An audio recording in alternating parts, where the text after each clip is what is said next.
Picture something a little depressing for a second. Imagine that you have been working for a few years as dentist or surgeon or veterinarian, and you are really skilled at the procedures that you do.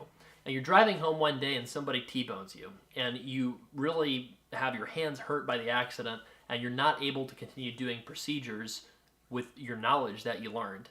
That would be tragic, and it happens to people. I don't want to alarm anybody, but it does happen to a non-negligible number of people every year that they have some sort of disability where they are okay, there's nothing wrong with them mentally, or they're able to walk fine and participate in activities, but they lose the ability to do very sensitive procedures with their hands.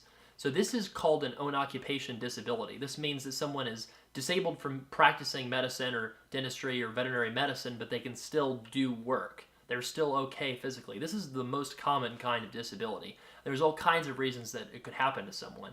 I remember that the person who sold us our disability insurance was a physician who got kicked in the shoulder during an OB delivery, and she lost the ability to practice medicine and deliver patients because of that injury.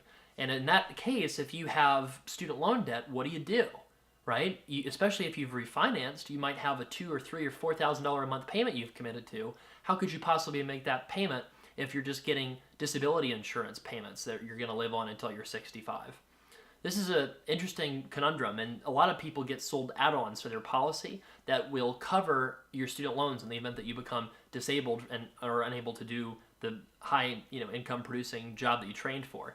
Now, this add-on is pretty unnecessary if you have federal student loan debt, because if you have a reduced income, you would have a reduced payment that, on your pay-as-you-earn or revised pay-as-you-earn plan would decrease along with your income. So if you have federal student loan debt, you don't need any special riders for your disability insurance to cover, a portion of that student loan debt or all of the student loan debt if you became disabled. Now, if you have private student loan debt, you might want to add something to your disability policy that is basically a rider on top of that policy that says if you become disabled and you're not able to do your profession anymore, but you're still able to work, then it would pay off all of your student loan debt with a lump sum. Now, this is probably going to be an expensive rider. You really want to think about if this is actually necessary in your situation, but everybody needs own occupation disability insurance if you went to school for some sort of specialized professional degree program.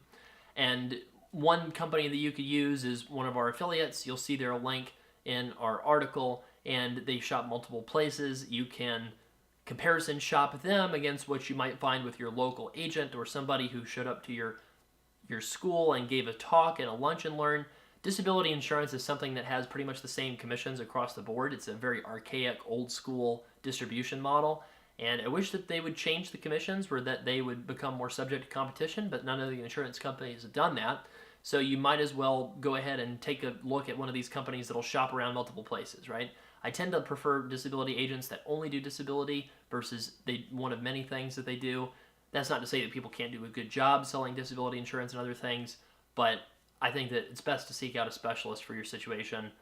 And some of these online websites now that exist will shop multiple places, and you can get multiple different offers to compare against. So if we had known about them when we shopped for my wife's disability insurance, she's a physician, we would have actually, taken a look at that to try to see if we could save some money. So that's how to figure out if you need disability insurance for your student loans. Basically, if you have a federal loan, the answer is no. If you have a private loan, then the answer is possibly.